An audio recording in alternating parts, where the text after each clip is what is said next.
미용실 예약관리 프로그램 보시면 11월 달에 신규가 16명, 저번 달인 1월 달에는 37명이에요. 그런데 여러분, 여기서 중요한 건 이미 제방 고객이 많은 상황이었기 때문에 인턴 없이 돌아가는 매장에서 신규를 많이 늘릴 수 없음에도 불구하고 신규가 늘었는데 객단가가 떨어지지 않았다는 거예요. 이 말은요, 대부분의 신규 고객 증가가 펌 신규라는 거예요.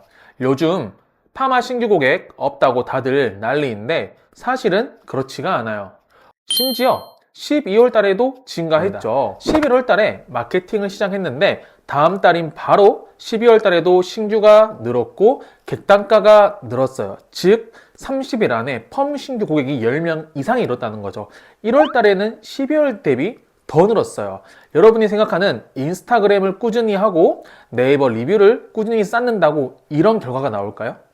이런 결과가 나오려면 시간이 오래 걸릴 텐데 시간이 걸려도 이런 결과가 나온다는 보장이 없어서 많은 분들이 마케팅을 하면서도 힘들어하고 있는 것 같아요. 오늘 영상에서는 여러분 모두 펌 신규 고객을 늘리고 매출을 빠르게 늘리는 방법에 대해 알려드리고자 합니다.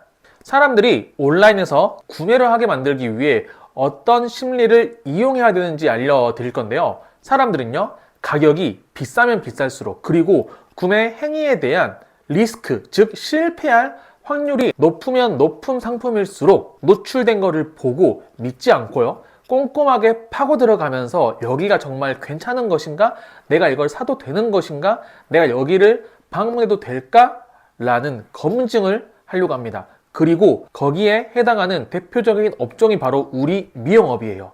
우리가 원하는 고객의 단가는 파마 고객, 즉 10만 원 이상이에요. 그리고 우리 고객은 단순 가격이 아닌 한 번 머리가 망하면 몇 개월 동안 스트레스 받는다는 걸 이미 경험했고 싫어해요. 즉 하이리스크 상품입니다. 그런데 우리는 릴스를 잘 만들어서 조회수만 나오면 그거 보고 올 거야, 그거 잘하는 게 마케팅이야 라고 착각을 하고 있습니다.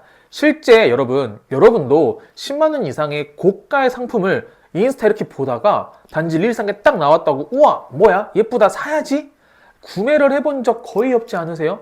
한 번도 없을 확률이 더 높아요. 이러한 원리를 소비심리 패턴이라고 합니다. 우리처럼 가격이 비싸고 구매 실패 리스크가 큰 업종은 이 소비심리 패턴을 이해하고 활용하는 마케팅을 해야 해요. 왜냐하면 온라인 마케팅도 사람을 상대하는 거기 때문이에요. 사람은 일단 모르는 사람의 정보를 잘 믿지 않는 습성이 있어요. 여러분이 모르는 재료상 아저씨가 갑자기 매장에 들어와서 어떤 제품을 딱 준다고 생각을 해보세요. 이 아저씨 처음 보고 잘 모르는 사람이에요. 아무리 그 사람이 와서 이 처음 보는 제품이 좋은 약이라고 어떤 성분이 들어갔고 어떤 기능이 있다고 제발 써보라고 샘플을 줘도 여러분은 쓰지 않을 거예요. 하지만 그 약은 사실 3만 원도 안 할 확률이 높아요. 즉 저렴하다는 이야기예요. 하지만 여러분은 비싸다고 느껴지실 겁니다. 3만 원이 없어서 비싼 건 아니잖아요. 이 원리로 봤을 때 제로상 아저씨는 우리 미용실에 들어와서 샘플을 줬으니 노출을 시켰지만 구매가 안 된 거예요. 그래서 여러분이 마케팅을 할 때는 노출이 아니라 전환을 어떻게 시키지? 라고 생각을 하면서 마케팅을 해야 돼요. 그 전환을 시키기 위해서는 제가 아까 말씀드린 소비심리 패턴을 잘 알아야 되는 거예요. 여기까지만 들으시면 너무 어렵게 느껴지고 난해하고 처음 듣는 내용이라 이걸 내가 할 수 있는 건가? 이런 생각을 할 수도 있을 것 같아요. 사실 이게 이론으로 이야기를 해서 그러지 너무나 쉽고 가능해요. 실제 40대, 50대 원장님들도요, 이걸 접목해서 너무나 쉽게 매출을 올리고 있습니다. 오히려 시그니처를 잡고 꾸준하게 릴스 업로드해서 될지도 안 될지도 모르는 그 꾸준히를 몇 년 하는 것보다 효과적이고 효율적이며 쉬워요. 실제 데이터를 봐볼게요. 고객 수가 한 달 증가하고 신규 매출도 빠르게 늘어나고 있지 않나요? 이게 우리가 알고 있는 접근 방식이라면 리뷰를 쌓아야 되고 엠페이를 해야 되고 인기 스타일 해야 되고 인스타그램 해야 되고 시그니처가 필요하고 꾸준히 해야 되고 꾸준히를 1년, 2년 정도 하면 될 수도 있다. 즉 확신도 근거도 없는 이야기. 얼마의 시간이 필요할까요?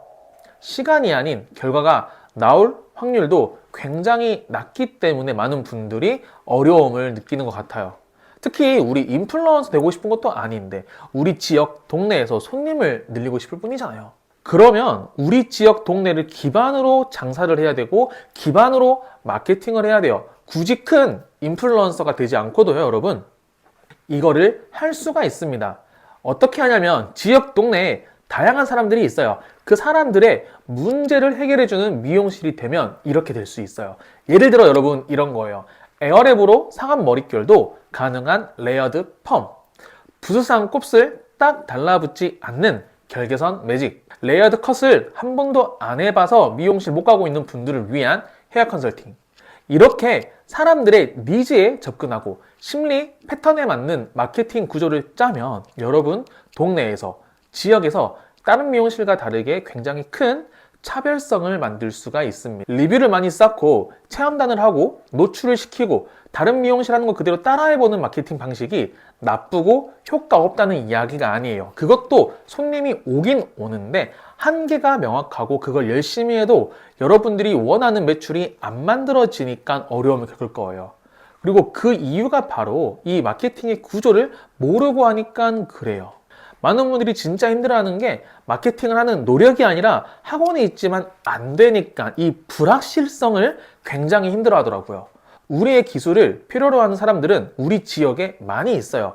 갈수록 사람들의 머릿결은 상해요. 셀프 염색 같은 걸 많이 하기 때문에 얼룩도 많이 지고 머릿결도 얇아지고 문제가 계속 발생하고 우리도 거기에 맞는 교육, 거기에 맞는 제품들을 계속 드리면서 기술을 올리고 있어요. 하지만 실질적으로 그런 거를 정확히 해결해 주는 게 우리 미용사, 미용실이라는 인식이 사람들에게 되어 있지 않은 거죠. 뷰티 시장은 갈수록 커지고 있어요. 과거에는 일반 사람들이 샴푸를 10,000원짜리도 아까워했지만 오늘날에는 올리브영에서 몇만 원짜리를 그냥 삽니다. 뿐만 아니라 샴푸, 트리트먼트, 에센스, 오일까지 바르는 사람도 되게 많아졌어요. 즉 투자는 많이 한다는 거야. 하지만 머릿결은 계속 안 좋아져. 니즈는 있는데 이걸 해소하는 장소와 상품, 서비스로 미용실이 연결되고 있지 않은 상황이에요. 이렇게 되는 이유가 10년 전, 15년 전에 키워드 마케팅과 상해 노출에만 마케팅에 매달리기 때문이에요. 마케팅에 대해 제대로 배워야 됩니다. 제대로 배우고 싶으신 분들은 아래에 고정 댓글 확인해 주세요.